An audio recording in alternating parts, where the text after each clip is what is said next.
Bienvenidos a su programa Controversias. El día de hoy vamos a hablar sobre el Poder Judicial de la Federación y para ello nos es muy grato contar con la presencia del doctor José Faustino Arango Escamés, quien hizo un viaje especial de la Ciudad de México. Doctor, muchísimas gracias por aceptar la invitación y por además acomodar tu agenda de tal manera que pudieras acompañarnos. Bienvenido. Muchas gracias, buenas tardes a todos y a todas.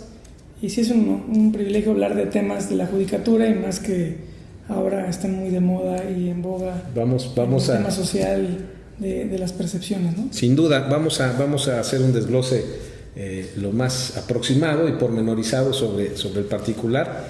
Y antes de que iniciemos, doctor, voy a compartir con el auditorio la preparación, el acompañamiento profesional que tienes y pues los grados académicos también que ostentas. El doctor José Faustino Arango Escamés es magistrado de circuito y visitador judicial A del Consejo de la Judicatura Federal. Tiene un doctorado en Derecho por la Benemérita Universidad Autónoma del Estado de Puebla, con mención honorífica. Es maestro en Derecho Constitucional y Amparo por la Universidad Iberoamericana, también con mención honorífica. Cuenta con especialidad en Derecho Constitucional por la Universidad de Salamanca, España. Juez de distrito durante casi 7 años y más de 21 años en el Poder Judicial de la Federación. Es una carrera muy larga, doctor. A tu corta vida ya llevas una larga carrera dentro de la actividad en el Poder Judicial. Catedrático y conferencista en diversas universidades públicas y privadas, así como en varios foros de diversas instituciones o gremios relacionados con el ámbito jurídico. Miembro de la Barra Mexicana de Colegio de Abogados, de la Asociación Nacional de Magistrados de Circuito y de Jueces de Distrito y de la Asociación Mexicana de Impartidores de Justicia. Autor de 2 libros, uno de ellos denominado o intitulado Poder Judicial, Análisis en torno al reconocimiento social, casos de México, España y Estados Unidos, y el segundo, El Consejo de la Judicatura Federal en México, análisis general con una mirada hacia su constante evolución a partir de propuestas concretas. Actualmente está elaborando un tercer libro al que denominará Compendio de Ensayos Jurídicos, retrospectiva de 3 lustros sobre diversos temas de derecho. Ha publicado más de 50 ensayos jurídicos en diversas revistas y periódicos y ha participado como coautor en varias obras colectivas, así como foros, programas de radio, televisión del Canal Judicial y de la Asociación Nacional de Magistrados de Circuito y de Jueces de Distrito, de la Asociación Nacional de Doctores en Derecho de la UNAM. Nuevamente bienvenido, doctor, y de nuevo muchas gracias por haber aceptado la invitación desde México. Gracias. Bien, vamos a entrar en materia. Les decía que el programa de hoy versará sobre el Poder Judicial, sobre la importancia que reviste, sobre la importancia que tiene frente a los demás poderes. Y si te parece, doctor, yo propondría que dividiéramos en 3 temas el desarrollo del programa. El primero sería sobre la independencia del Poder Judicial y su importancia en relación con los otros 2 poderes públicos. Ese como punto de inicio. Sí, la independencia judicial, bueno, yo creo que en temas de judicatura, si algo es la columna vertebral del tema o digamos del sendero que debe seguir una judicatura, es el tema de la independencia. Los poderes judiciales en lo general fueron creados para hacer contrapesos a otros poderes públicos, a su vez también los otros poderes hacer el contrapeso respectivo a los poderes judiciales.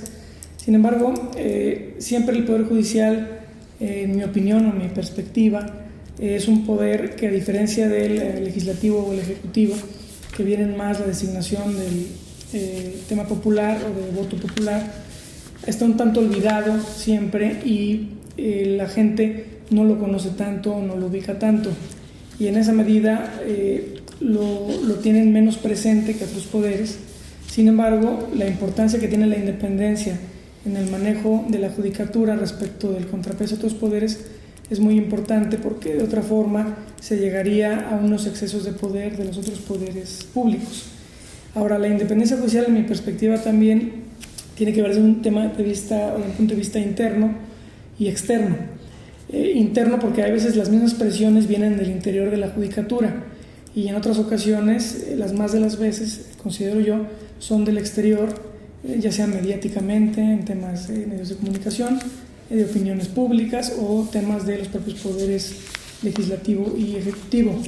En esa medida creo que un poder judicial independiente es un poder judicial sólido que puede realmente responder a los reclamos sociales. Yo creo que el poder judicial es un poder que tiene una función social, como todos los poderes públicos, pero el poder judicial tiene, digamos, la encomienda de hacer salvaguardar derechos, no solo derechos humanos, sino derechos de cualquier otro tipo, de segunda, tercera, cuarta generación, de las personas. Y si estas personas no tienen un sentimiento de seguridad, confianza y certeza en el Poder Judicial, pues realmente los otros dos poderes estarían muy libres en su ejercicio. Entonces, por eso es que es muy importante la independencia judicial.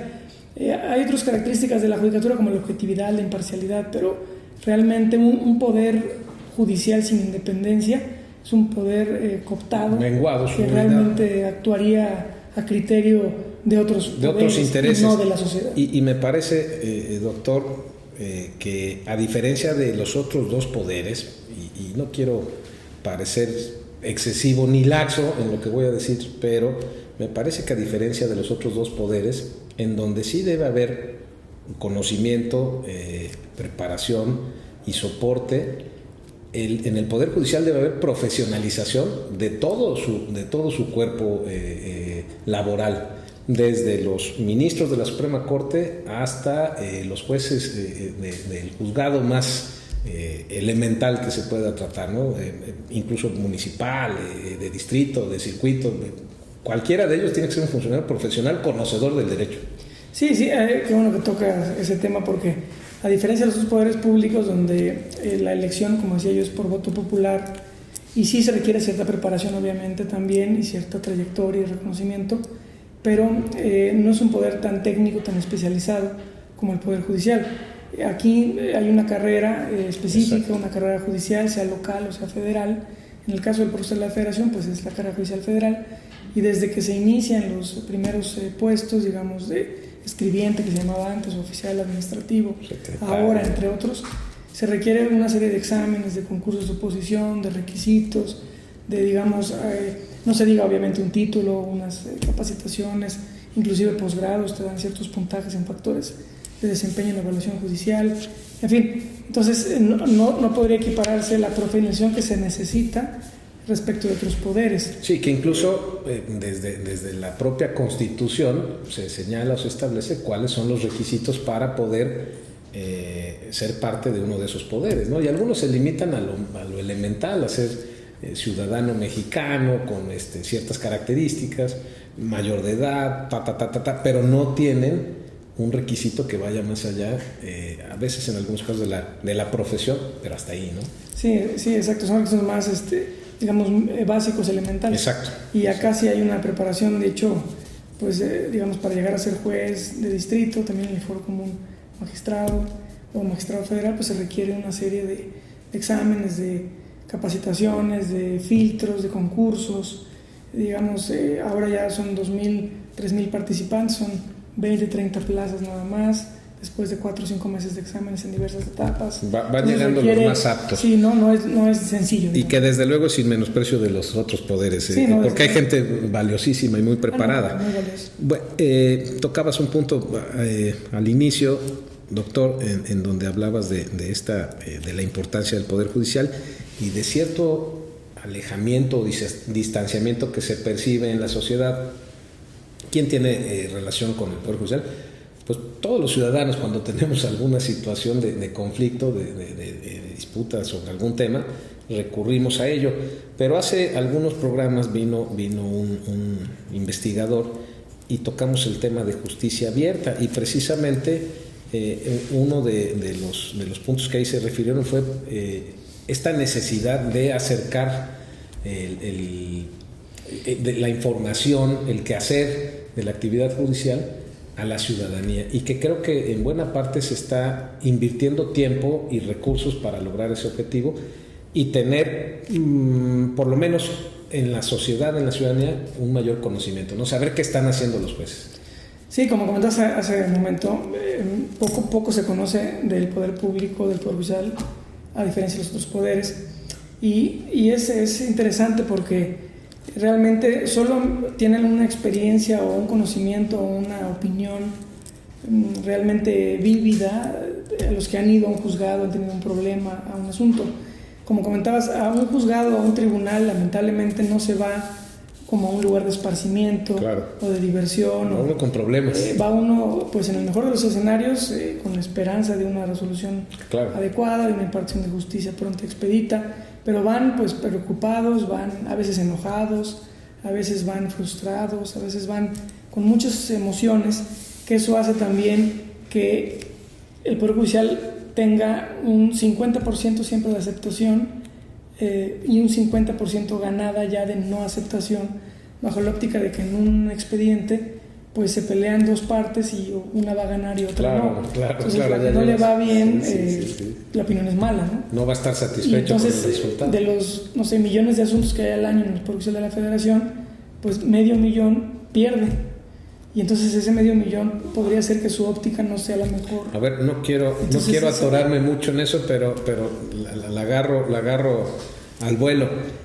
De esos millones de asuntos que están ahí, hay muchas personas, de muchos conocidos, que llevan durmiendo el sueño de los inocentes ahí. ¿Por qué ese rezago en materia de impartición de justicia? Fíjate que yo he notado que los rezagos han venido subiendo a medida que ha venido creciendo la población, las demandas sociales, los reclamos sociales. Ahora creo yo que en antaño era más difícil accesar a los medios de control constitucional o a un juicio normal de instrucción ordinario, y ahora la gente está más informada, un tanto más, tal vez las redes sociales, las tecnologías de la información ahora hacen que todo el mundo se entere de lo que puede ir a un juzgado a tramitar, y entonces ha crecido mucho la demanda, cosa que está bien, es una obligación responder a ese reclamo social. Sin embargo, ha generado los rezagos. Ahora, hablando del Poder Judicial de la Federación, los rezagos me parece que son en algunos circuitos solamente por las cargas que puede haber en el circuito o por las circunstancias específicas del circuito, pero en lo general me parece, bueno, yo lo que recuerdo cuando era juez de distrito y las que nos mandaban, y de magistrado también en funciones en colegiado, que nos mandaban los resúmenes de la productividad de todos los órganos, de todos los juzgados, tribunales y de todos los circuitos, realmente muchas veces se sacaba más de lo que entraba, o sea, se abatían cargas atrasadas, pero habrá circuitos que tal vez tengan esa cuestión distinta, pero serán los menos, ¿no? Ahora, el problema en el foro común sí es de cada estado, varía cada entidad federativa, pero ahí también yo siempre he pensado, y digo sin menospreciar al foro judicial del foro común, pero hay foro común muy bueno, de hecho hay gente muy valiosa en los foros comunes desde luego, pero en lo general la estructura, como no es a veces tanto de carrera, de productividad, de esfuerzo, de empeño, se piensa más en el tiempo hora y no se saca la productividad correspondiente. Yo pienso que hay mucho rezago, sobre todo en el foro común. En algunos foros comunes, no todos, ¿no? Pero en la mayoría sí pasa esto. De hecho, las juntas laborales, todo esto era el problema principal, y por eso el Poder Judicial de la Federación ahora absorbió con los tribunales de asuntos individuales para tratar de que esa carga, desahogar esa carga. Pero sí es un tema importante, relevante, porque, bueno, considero que una justicia tardada pues ya es una justicia negada en cierto modo, ¿no? Sí, y si a eso le agregas este 50% que a pesar de que no tiene buena exacto, no, nunca lo había pensado desde esa perspectiva, pero tiene una lógica muy fácil de comprender, claro, y la percepción es esa, y entonces desencanta. En estos últimos días ha habido un fuerte jaloneo, y vamos a entrar en materia más adelante, pero ha habido un fuerte jaloneo entre el Poder Judicial frente a los otros dos poderes, y particularmente frente al Ejecutivo. Y a reserva de que lo toquemos en los siguientes puntos, me gustaría conocer tu opinión respecto de la independencia, sí, no desde la parte teórica, sino desde la parte real, práctica, en la actualidad, del Poder Judicial de la Federación, y cómo ha soportado los embates que vienen desde el Ejecutivo en particular, secundado en buena medida por una mayoría en el Poder Legislativo ligada al presidente, ¿no? Sí, desde luego, como comentaba, son frenos y contrapesos de los poderes públicos, los tres a su vez se complementan, y pues sí ha sucedido recientemente un poco más que tal vez que en otras épocas, Sí. el voltear a ver un poco más al Poder Judicial de la Federación o al Poder Judicial en lo general. Y creo que eso es importante, eso legitima la función que se realiza. Creo que, como decía, los jueces, magistrados y todo el personal, servidores, servidoras públicas judiciales, tienen una función social de responsabilidad hacia la ciudadanía. Yo siempre les comento, no es como la iniciativa privada, que uno puede recibir 2 o 3 asuntos y si estás muy cargado ya no recibo el cuarto o el 10º, sino aquí es, si son 10 demandas al día, son 10, si son 100, son 100, si son 1000, 1000 y hay que sacar todos los asuntos. Entonces el poder, los poderes públicos, pues lamentablemente a veces por temas políticos, que el Poder Judicial netamente o por su naturaleza no es un ente, no es un poder político como tal. De hecho, si el Poder Judicial de la Federación u otros poderes judiciales fueran políticos, pues eso sería realmente, en mi opinión, un desastre, porque no tiene nada que ver la política con los temas de la judicatura. La judicatura responde a la ciudadanía en cuanto a los expedientes, las resoluciones, la calidad de las personas humana y de capacitación que se tienen para resolver los asuntos, y no es en temas políticos electorales. Sin embargo, pues sí ha sucedido que los otros poderes utilicen el golpear un poco al Poder Judicial para obtener ese tipo de ventajas. Yo creo que en la actualidad está muy bien que se voltee a ver más al Poder Judicial, que se le reclame más al Poder Judicial. Yo mismo, en lo que he escrito en libros o en ensayos, en revistas y demás, he sostenido esto, que no hay nada mejor que la autocrítica, pero lo único mejor que la autocrítica es que la crítica venga de la ciudadanía. Pero eso no implica, en mi opinión, que solamente hay una versión de las cosas. Exacto, que son realmente los jefes de uno, ¿no? Somos personas del erario, ¿no? Y lamentablemente otros poderes ven más los temas políticos que esto que estoy comentando. Y es que pareciera que, ya lo señalas, pareciera que, y no es algo novedoso, no es algo inédito, se ha venido trabajando de manera coincidente en algunos otros años, en algunas otras etapas de nuestro país.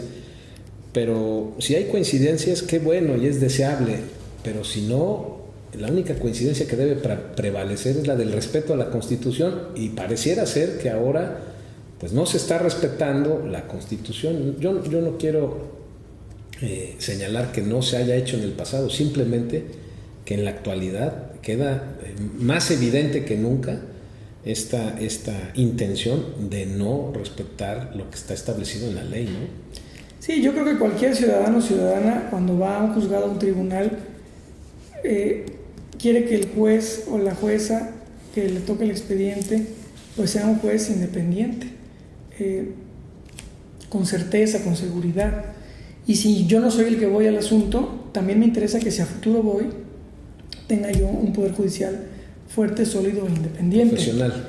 Es lo que me interesa como ciudadano, no tanto que respete la ley. Que si está en el tema político, no. Exacto. Por eso yo creo que es una buena forma de medir la actualidad del Poder Judicial de la Federación con los embates que ha habido.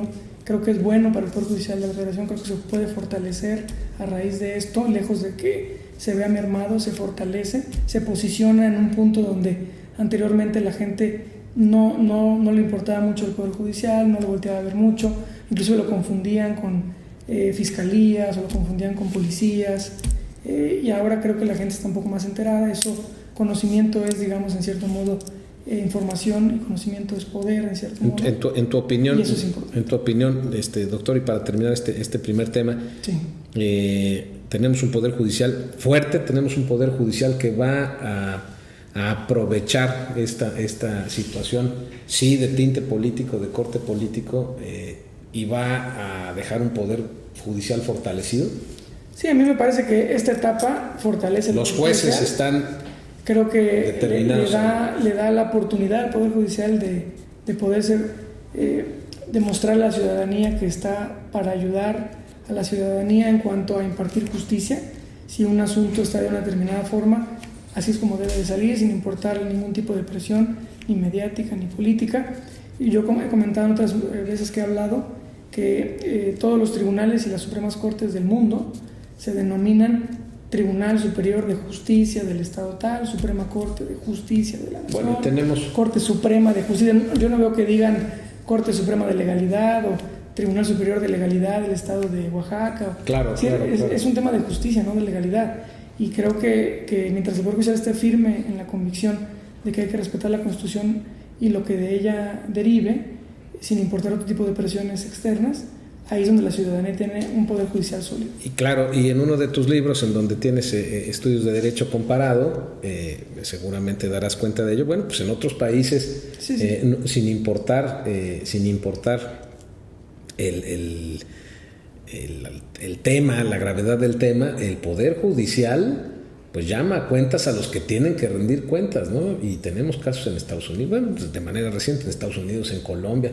Colombia fue detenido y no sé si ya fue sentenciado, por ejemplo, el hijo del actual presidente, ¿no? Sí. Ese tipo de situaciones, a veces los mexicanos quisiéramos ver hechos contundentes también en ese tema. Sí, vaya, un régimen que no tiene un poder judicial autónomo e independiente, pues está, digamos, a merced de los otros poderes que sí ejercen el gobierno ejecutoriamente hablando. Claro. Y entonces no hay un contrapeso ni de la ciudadanía cuando se pelea contra el Estado, que es el caso de México, que México tiene el juicio de amparo como medio de control constitucional, que es un juicio que pocos países tienen. Me atrevería a decir que ningún país lo tiene tan abierto como México. Uh-huh. Y entonces donde te peleas contra el Estado mismo en diversas facetas, y si hubiera un poder judicial federal, digamos, en el amparo, que estuviera cooptado por otros poderes públicos, pues qué caso tendría el ciudadano. De nada serviría esa figura. Exacto.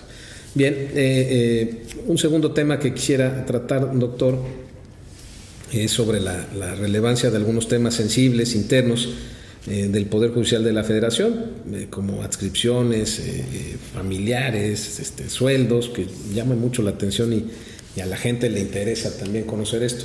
Y sobre ello te quiero formular una pregunta también.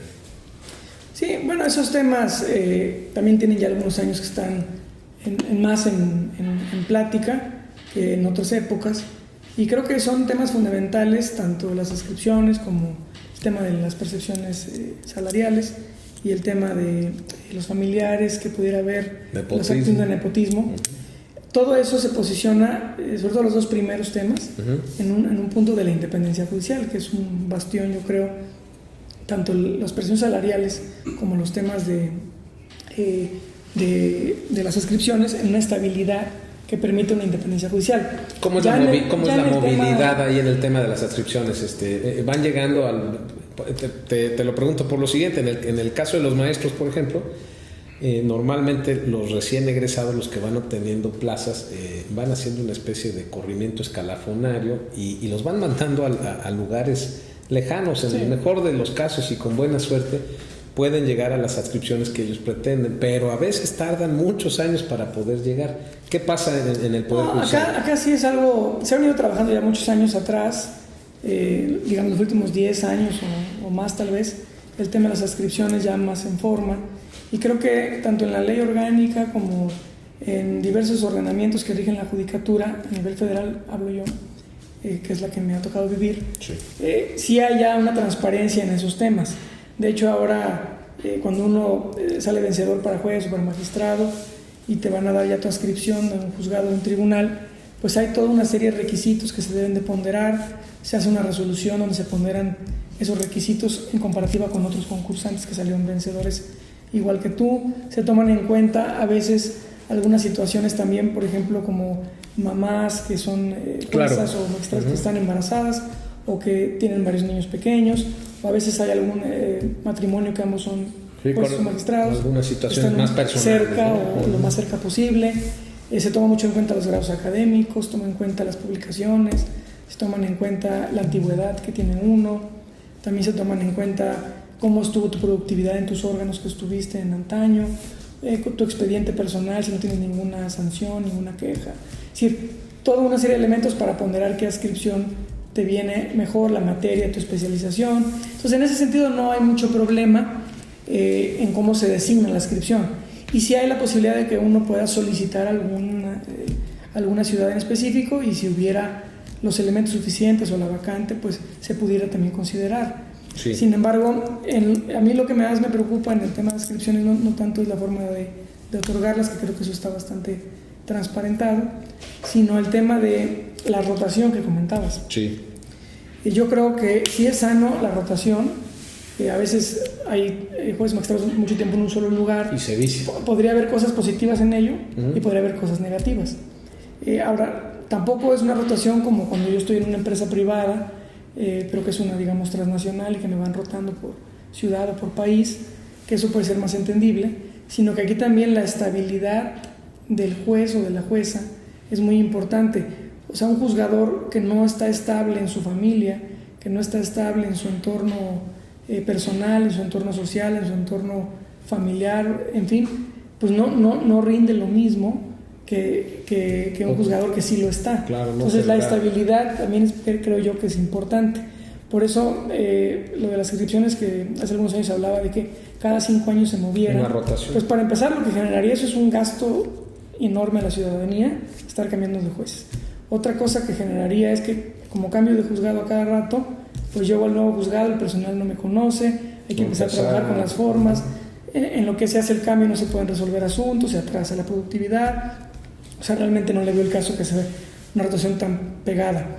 Pero sí veo bien los cambios de adscripción cuando hay una petición válida y justificada. También lo veo bien cuando ya tiene un titular muchos problemas en el lugar, o tiene muchos familiares o muchos impedimentos de asuntos que puede declararse impedido por tener amistades. Ahí yo creo que caben muy bien los cambios muy justificados.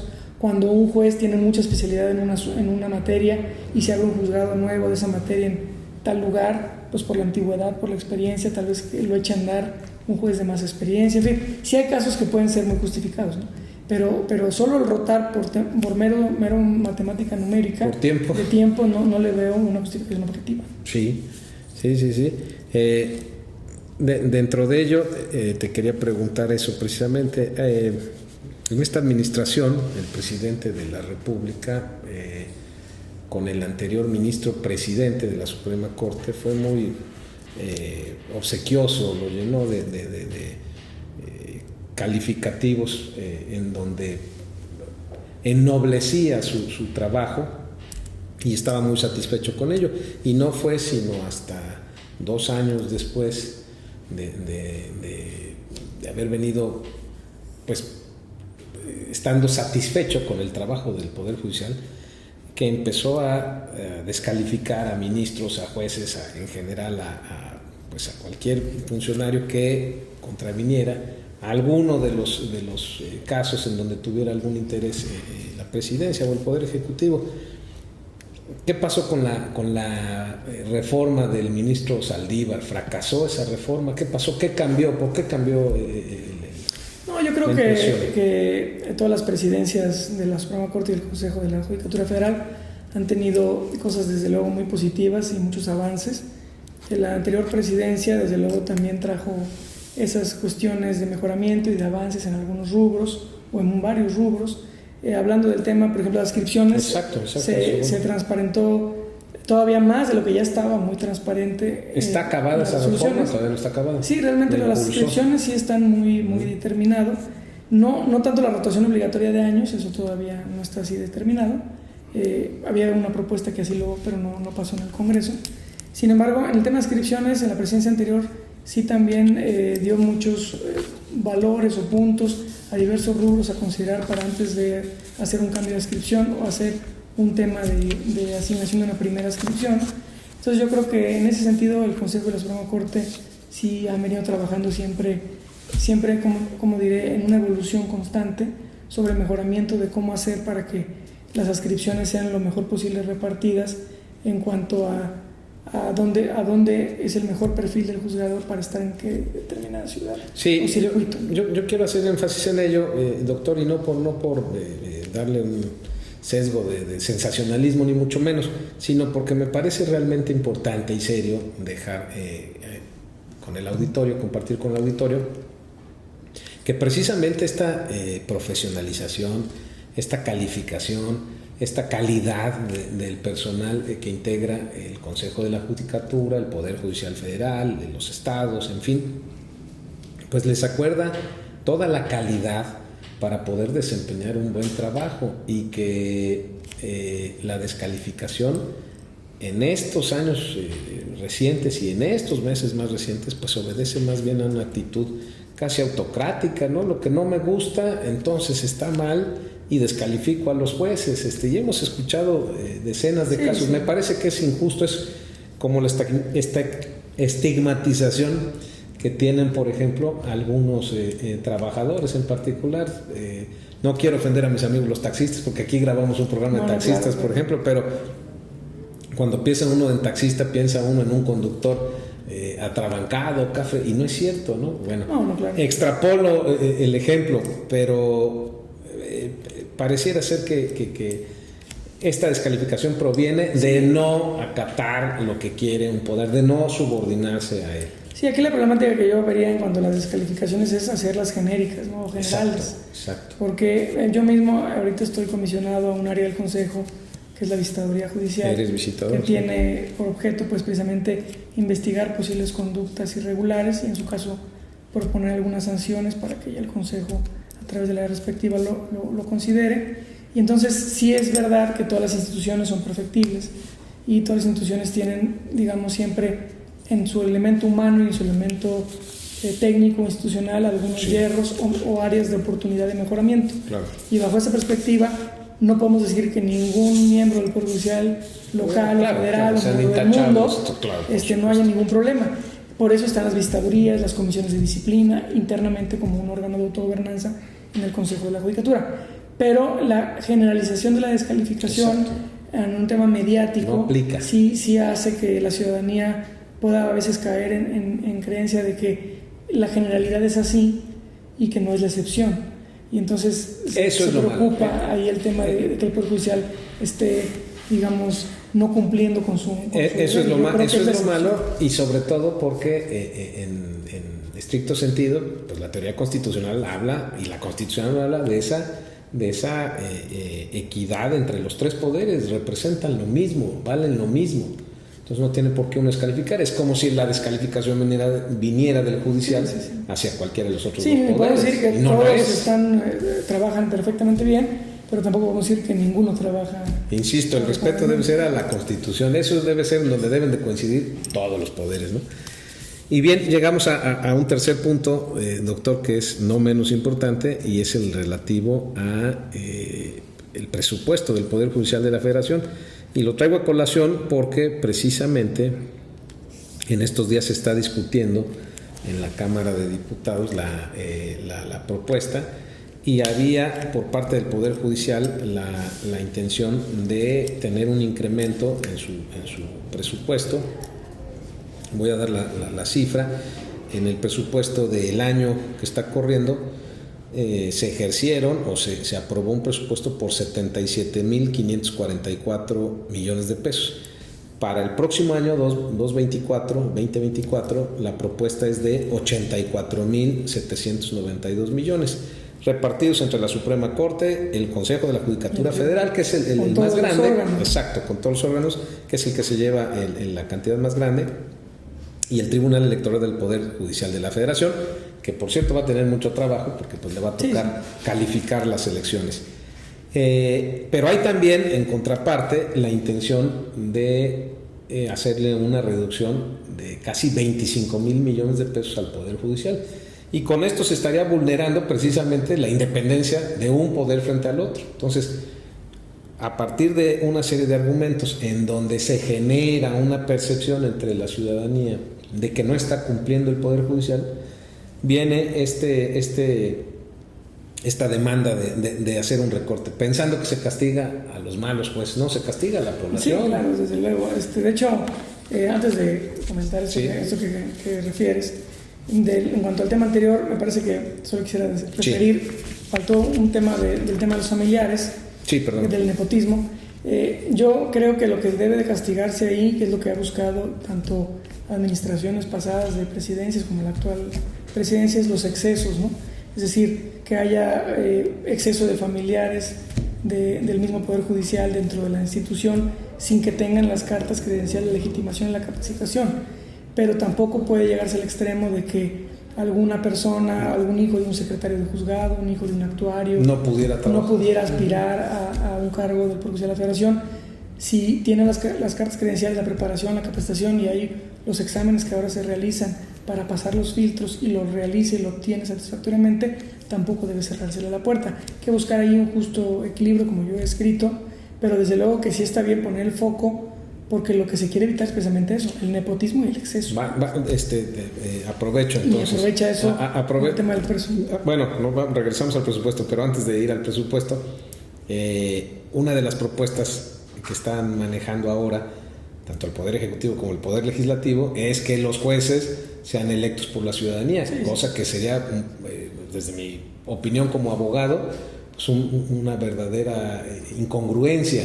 Y te lo pregunto porque si uno de los argumentos, en el caso de los familiares de posibles nepotismos, fuera un señalamiento hacia el Poder Judicial, lo cierto es que precisamente la profesionalización y toda esta serie de filtros evita, o por lo menos atenúa, sí, y disminuye que personas no preparadas accedan. Y me parece, y coincido contigo, doctor, en que no puedes aplicar a rajatabla por ese simple hecho, pues estaríamos descalificados prácticamente para todo, a diferencia de los otros poderes, en donde sí se ve, sí, claro, casos de cónyuges, de hijos, de hermanos. Entonces sale uno de un cargo de elección popular y deja un pariente ahí incrustado, ¿no? Y no hay, ahí sí no hay, aparentemente, insisto, más requisito que el que marca la propia ley, que lo limita. Sí, yo creo que lo que hay que buscar es el equilibrio en cuanto a que si tiene la capacitación, los méritos, la trayectoria, pasa los exámenes que se requieren dentro de la institución. No importa tanto si tiene un familiar o no dentro del proceso de la federación, si es el más idóneo, pero que haya filtros, digamos, de medición y de selección claros, transparentes y precisos. Por supuesto. Pero sí evitar los excesos, porque si hay un exceso de familiares, eso ya difícilmente vamos a pensar que todos son capaces, que todos son... Pero eso es hasta por sentido común, yo creo, ¿no? Entonces, y volviendo al tema que decías del voto popular, exacto, creo que el sueldo y salario, que es un tema también sensible, es relevante porque, a diferencia de otros poderes, hay toda una preparación de muchos años para acceder a los cargos, inclusive de actuario, secretario, no se diga de juez y de magistrado, que implican una serie de años de estudio, de preparación, y entonces el voto popular pues podría... Hay países como Estados Unidos donde sí toman en cuenta, por ejemplo, para los ministros de la Corte o los jueces de la Suprema Corte, las opiniones de las barras de abogados, ¿no? Pero bueno, eso es una cuestión de una opinión de una barra que además está autorizada en temas jurídicos y sobre candidatos que tienen el perfil jurídico, ¿no? Pero no un voto popular de que cualquier persona pueda realizar las labores jurisdiccionales sin la capacitación al final sin la profesionalización. Al final de cuentas, en algunos casos sí está siendo voto popular, indirecto, pero finalmente pues sí está pasando por el tamiz del Senado, ¿no? Sí, pasa por el Senado. Entonces, pero que sea candidatos idóneos, ¿no? Por supuesto. Y el tema de los sueldos y salarios, yo he comentado que si uno se va a dedicar a la función pública, sea en cualquier área, no está fuera de ello la judicatura, no te vas a volver rico en el servicio público. Eso es un hecho.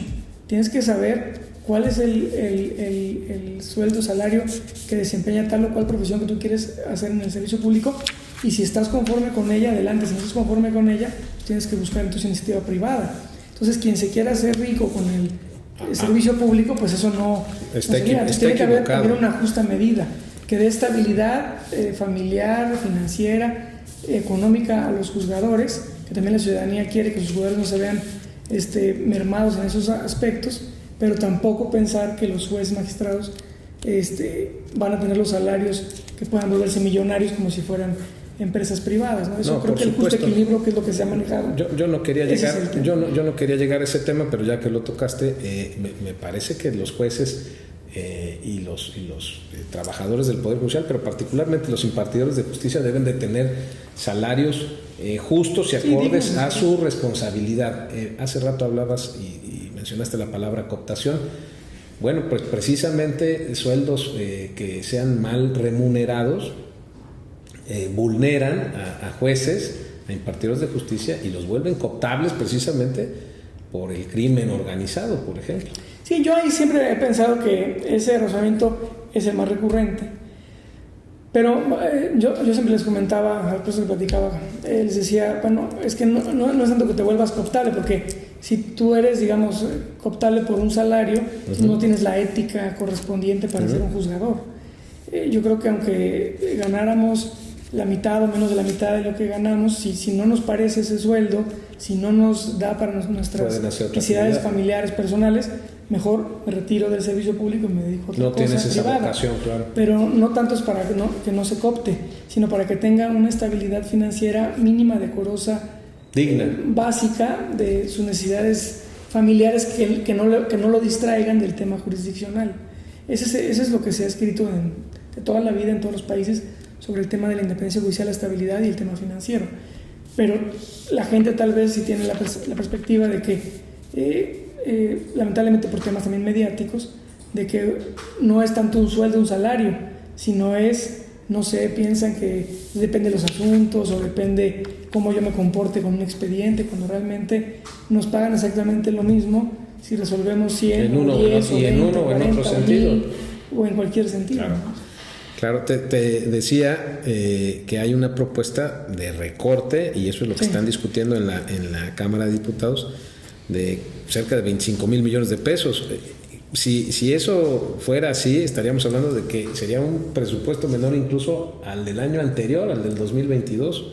Eso ¿de qué manera impactaría? Una, y dos, ¿tú consideras que vaya a avanzar este recorte en el presupuesto? Pues el tema del recorte, yo en los años que llevo en la judicatura, como comentabas, sí, más de 20, nunca había escuchado que se planteara la posibilidad de un recorte tan amplio. Sí. Ahora, el recorte no es tanto, como decías también creo hace un momento, de castigar o no al Poder Judicial en cuanto a los miembros del Poder Judicial. Exacto. Porque realmente no es por ahí. El tema del recorte en esa suma que comentas, en ese porcentaje, sí incidiría más allá de los miembros del Poder Judicial, incidiría en el trato de la ciudadanía, o sea, los justiciables en lo general, en la creación de nuevos juzgados, de nuevos tribunales, en la implementación tal vez de más personal para mayor productividad, por ejemplo, en los temas del nuevo sistema penal acusatorio que todavía viene creándose algunos centros de justicia nuevos, que eso ha generado también muchos gastos, en los temas de, por ejemplo, el nuevo justicia laboral que ahora se adoptó por el Juzgado de la Federación.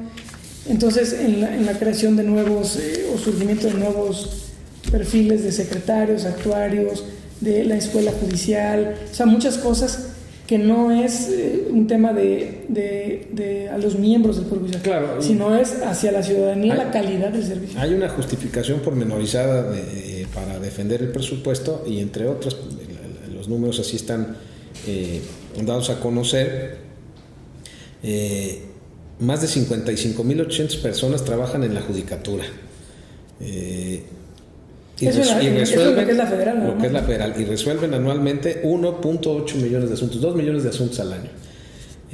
Para el 2024, además, se buscará instalar 6 centros de justicia penal que se sumarán a los 42 que existen actualmente, y se crearán 22 tribunales laborales federales. Digo, solo por referir algunas de los gastos. Por eso es de que cada año, como va creciendo tanto el Poder Judicial en el número de órganos, como va creciendo la población y va creciendo el número de asuntos que se promueven, siempre lo que hay es un aumento proporcional, a veces del 2, del 3, del 4% del presupuesto. O ahora el 20 y tantos que comentaste, o el 30% de recorte, 25%. No, 25 mil millones quieres. Pues eso sería recortar, no sé, un 30% más de presupuesto. Exacto. No veo yo cómo se puede responder ya no a lo nuevo que viene el año que entra, sino a lo anterior que veníamos respondiendo. Y eso provocaría que la gente hiciera, en un caso extremo, justicia por propia mano a falta de juzgadores. No, o simplemente que hubiera aún más, menos acceso o más tardanza en la productividad, menos orden, en fin, se generaría, yo creo que algo muy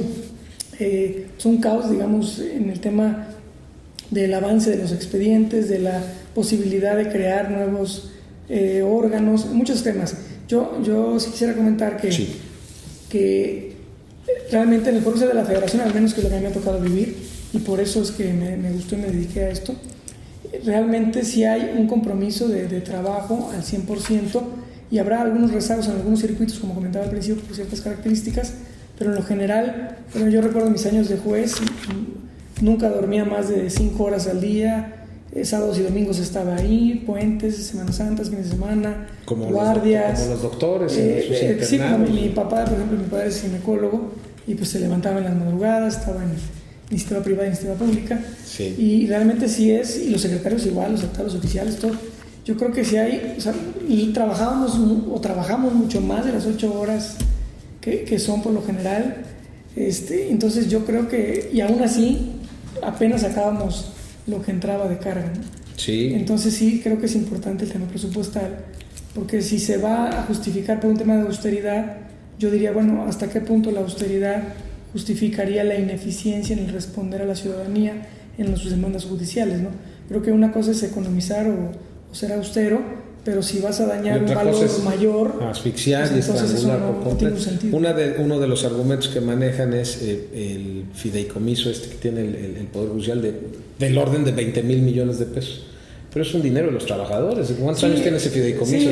Sí, esos fideicomisos tienen muchísimos años. Además, se ha formado con aportaciones de los propios miembros del Poder Judicial. Es dinero de ustedes, son ahorros de ustedes. O sea, no es algo que se toma de un presupuesto de egresos o público. Sí. Y por eso yo vuelvo a repetir, el bajar ese porcentaje en las cifras que comentabas no afectaría ese fideicomiso, no afectaría en sí a los miembros como tal judicial, afectaría a la ciudadanía.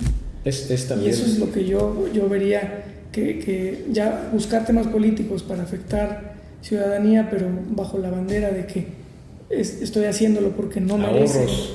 Es también mentirosa la manera en que se da a conocer la información, ¿no? Leía por ahí algún artículo que dice, dime cómo orientas el presupuesto y te diré qué te interesa, ¿no? Y aquí sí. Lo que se ha expresado finalmente en esta propuesta es un apartamiento real de los grandes temas. La semana pasada, en el programa de la semana pasada, hablamos precisamente sobre el presupuesto para 2024, la propuesta. Y los grandes temas eran educación, salud, seguridad, justicia, desde luego, y bueno, pues ahí se refleja el interés que representa para otros poderes. Tan solo con el porcentaje que comentabas y la cantidad de la cifra que manejabas de reducción, pues es notoriamente evidente que el objetivo realmente no es un tema de austeridad, porque se podría entender, por ejemplo, que en lugar de aumentar 3-4% que aumenta cada año, ahora solamente aumentar un 1%. O se podría entender incluso tal vez que mismo presupuesto que el año pasado no va a haber aumento y trata de ajustarte, ¿no? Pero ya bajar 25,000 millones sí. Octavas, eso ya generas una inoperancia de la institución, ¿no? Y remataríamos el tema precisamente con eso. Sería estrangular al Poder Judicial y sería debilitar al Poder Judicial, y con ello pues estar bajo la tentativa real de la subordinación y de una antesala hacia otro estado que no deseamos, ¿no? Que sería un protocolo de las dictaduras, doctor. Por eso yo decía al principio que los tres poderes deben de complementarse institucionalmente, debe haber relaciones interinstitucionales adecuadas y obviamente alguien tiene que controlar el presupuesto y ese es el Congreso, me parece muy bien, pero tampoco debe de utilizarlo como una herramienta de presión ni mediática, ni política, ni pública. Sin duda. ¿Cuál es tu perspectiva, ya no solo en el tema de presupuesto, sino en general para el Poder Judicial de cara al proceso electoral que viene el próximo año e independientemente del proceso electoral del próximo año? El Poder Judicial como tal, ya dijiste hace unos minutos que puede encontrar fortalecimiento, que hay fortaleza entre los integrantes del Poder Judicial para enfrentar esta situación, pero ¿cuál es tu panorama? Y con ello rematamos el programa. ¿Qué perspectiva ves para el Poder Judicial? Pues en el tema electoral, como comentabas, la Sala Superior del Tribunal Electoral del Poder Judicial de la Federación va a tener mucho trabajo por el tipo de elecciones que se vienen, la cantidad de elecciones que se vienen, pero como Poder Judicial Federal, así en una unión en conjunto, yo creo que más allá del fortalecimiento interno que da el que haya embates y que los servidores públicos judiciales, que eso somos, nos unamos y saquemos adelante los embates en pro de la ciudadanía, más allá de eso, creo que también ayuda mucho a que la sociedad sepa que a pesar de que pudiera haber intenciones no muy adecuadas de otros poderes públicos, el Poder Judicial está presente para velar por los intereses constitucionales. Y eso es importante porque si ya se toma un poder, luego se toma otro poder y nada más queda uno y también se toma ese poder, la ciudadanía pienso que estaría más indefensa. Bien, Pues te Agradezco agradecemos la mucho, invitación mi querido doctor. y el tiempo, y ojalá que algunas dudas o comentarios Vamos a ir viendo cómo más debate. Claro que sí, cómo se van dando los escenarios próximos en torno al debate del presupuesto, y desde luego a los demás temas que tratamos aquí, si siguen avanzando las reformas o las propuestas de reforma impulsadas desde dentro del Poder Judicial, y esperemos tener como ciudadanía siempre contar con la cercanía, con la confianza sobre todo de un Poder Judicial profesional, sea el grado que sea el nivel que sea, y pues tener mayor conocimiento de lo que es. Te agradezco muchísimo igualmente la invitación y a todos. Te felicito por tus libros. Gracias. Espero presentar en un próximo programa ya el tercer libro, que ya sea, sí, ya lo comentemos. Espero que pronto salga. Y bueno, pues esperamos contar con tu presencia en un próximo programa. A usted, como siempre, muchas gracias. Nos vemos la próxima semana y que pase una buena semana. Gracias.